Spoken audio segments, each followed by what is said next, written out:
Yeah, those are just the gypsum mojito stack. Well, good afternoon. There's a smile on my face. The legislature has done its business for the 91st session, and I applaud their work. I know that they have gone into recess and will be back in 30 days for sine die. And I illustrated here, even though they have finished and gone home, they left me with a little bit of work to do. And this work is just really a part of the bills that have been passed in the closing days. We'll have some more bills that will be delivered to us later today. And it shows the volume of work that has been done. These bills will be reviewed now for both some appropriation bills for substance and whether I approve or disapprove. And this, in my judgment, this session of the legislature has been a good example of where the legislature came to do business, did their business, and went back to business. It was a relatively short session. They got their work done, and in my judgment, this is one of the most pro-growth, pro-jobs General Assemblies that have been met in recent memory. And so I'm delighted with the economic growth package that they have adopted. There's a number of items that fit in that category. They focus on jobs and economic development. They did Act 165 at my request, which is $2 million for an accelerator program that allow us to capitalize on the computer science education program that's been so successful, that will allow us to partner with businesses to bring accelerator programs to Arkansas. It provided a stimulus to our private sector with a $50 million tax cut for lower income, which in my judgment is a pro-jobs, pro-growth legislation. They did Act 141, which was the exemption for retirement income for our military retirees, another job creator, and will promote our economy by attracting retirees to Arkansas, allow them to have a second employment they'll pay taxes on, and an exemption for the veterans who have that retirement income. We did Act 465, which is reducing the sales tax on replacement parts for manufacturing, another pro-growth item that was passed with little fanfare, but this is something some of the tax groups have looked at across the nation and said it's not helpful to a growth economy in this state. And we did this by doing away with the old InvestArc, something that I took on about a year ago. But the time wasn't right. They came back. The chamber worked very closely with the legislature and replaced that tax. We did away, at least we reduced by 40% the old soda tax, which was enacted in when Jim Guy Tucker was governor. And that tax had been lingering around. It was a temporary tax. We reduced that tax. That will add to support for that industry. Act 280 was natural gas extensions and providing a funding mechanism for communities that wanted to bring in natural gas to their commercial businesses or to their residences. So another very beneficial piece of legislation that will help growth of our communities. And a very great significance, we avoided the North Carolina type bathroom bills in this legislative session. As you know, I said from the very beginning very clearly and without any hesitation that this is not a problem in Arkansas. It does not cry out for a solution. It could be harmful for this state, and I'm delighted that the General Assembly did not pass any legislation in that regard. There was no prolonged controversy over health care in this session, which has been dominating the last, 3 or 4 sessions of the Arkansas General Assembly.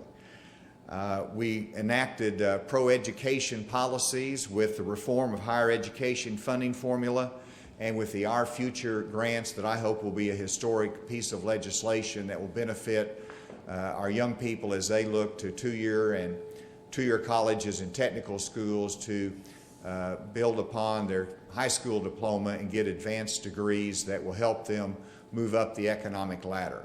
So I think it was a very successful legislative session. I'm delighted that we will go back to the work of the state, bringing industry here, creating jobs, and implementing the legislative initiative we've seen take place during this session. With that, I'd be happy to take any questions. How do you feel about the fact that no bill was passed to help highways? Well, it emphasizes the importance of what we did last year. As you remember, I called a special session of the legislature, and we passed the Highway Improvement Act that provided matching funds for the federal highway funds that are available. So it really emphasizes the importance of what we did last year, and it also set up a permanent means of some general revenues going in to support our highways. As to the long-term solutions, it emphasizes that it is difficult to get a referral of this General Assembly out to the voters, and that I hope that the leadership of our state and the business community and others will look at an initiated act that might go on the ballot for a highway program. Otherwise, we'll continue to debate a long-term solution in future sessions. Any thoughts about the possible defeating the Senate Bill 140 that imposes sales tax on out-of-state sellers? To me, it was an issue of fairness. It's not a matter of trying to generate more revenue. It's simply an issue of fairness for our tax system. And it helps our communities whenever you can have your brick and mortar stores and downtown businesses compete on a more level playing field with those businesses that are out of state, that are marketing to our state and taking our customer base here and our revenues. And so it's a fairness issue with our downtown merchants. I supported it for that reason. This will be resolved in the future. It's just a matter of time. And I had a number of legislators that came up to me and said they want to continue to work on that. So we'll see when that can be addressed in a future legislative session. Have you signed Senate Bill 724? Is that the revised gun bill? I'll sign that this afternoon. I said I'd sign it today, and I'll sign it today. What's the plan now for a special session? The plan is that, I believe it's May 1, they'll come back for sine die. 3 days following that, we've set aside for a potential special session. With the failure of the House version of the Obamacare repeal and replace, it's certainly emphasized the importance of the reform efforts that we have in Arkansas, and so the special session will be devoted to the supporting the waiver request we'll have with the Trump administration to enhance the reform, including concentrating our resources on those at poverty level or below, and then also enhancing and strengthening the work requirement as a part of that Arkansas Works program. And so I would envision a short session that's targeted. It's hard to know whether there's any other issue that will come up between now and then, but that's the limited agenda that I would expect at this time. We're talking about executions. Do you have a question? And look at the legal briefs for the men that are condemned. Is there anything in there that would be kind of concerning to you? I'm taking those one at a time to make sure that each one of them gets the individual attention that is appropriate. As we focus on each individual person that has a death sentence, we also want to be reminded as we go through that process of the victims and the crimes that occurred. And so we want to balance the conversation during that time. But each one of them will be individually considered. I met my staff today to go through the timelines for my review on each one of those to make sure they get the attention that is necessary and appropriate. You still have some possibility of granting clemency for some of these cases, or are you with your mind made up? Well, as you know, these cases have all been through over 10 to 15 years of review in the courts.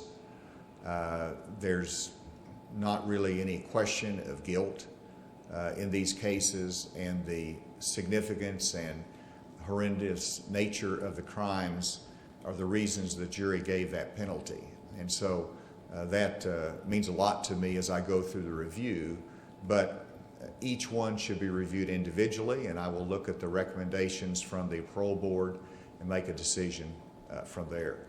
And I want to say also that I know that there's a lot of interest and inquiries, understandably so, by the media, and I'll probably do one pen and pad or media session with you at some point in the future, and then that will probably be all that will be done from a media standpoint. I want to be able to answer the questions and be transparent about it, but at the same time, I've got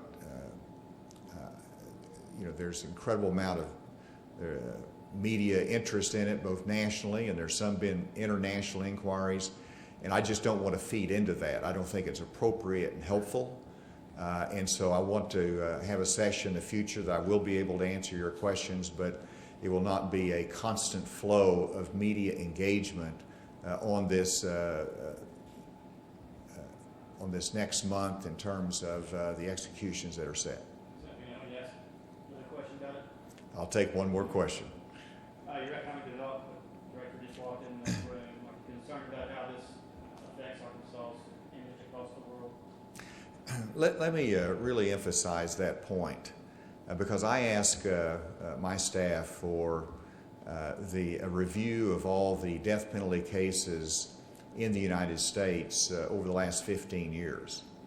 And these are round numbers, but I think there's been over 30 in Florida. I think there's been over 300 total during that time frame, Texas being one of them, hundreds of them in Texas, all of our surrounding states. But in Arkansas, 0 over the last 15 years. And so I expect absolutely no economic consequence because when you look at South Carolina, Florida, and Texas, those economies have not suffered consequences either from Europe or otherwise, or international scrutiny because of the actions they've taken. And since we have taken a decade extra long to review these cases to make sure due process was meted out, then I don't think there should be any extraordinary consequences or criticism based upon the judgments of the juries that have been made in these cases. How do you feel about the multiple exceptions that were added to the FOI law? I know a number of them were not passed. The ones that I think were appropriate were those that dealt with security, and I think that is most understandable by the public. And so my question there is, are they tightly worded so that it doesn't too broadly open up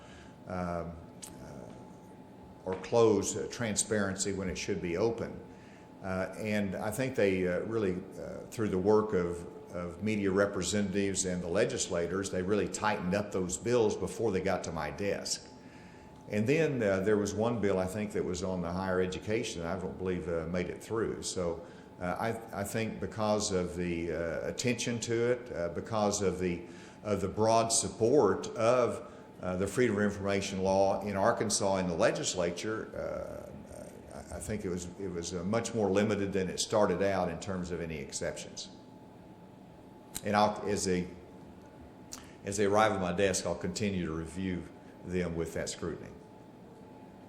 Do you ever make up your mind what you're going to do with that one that deals with higher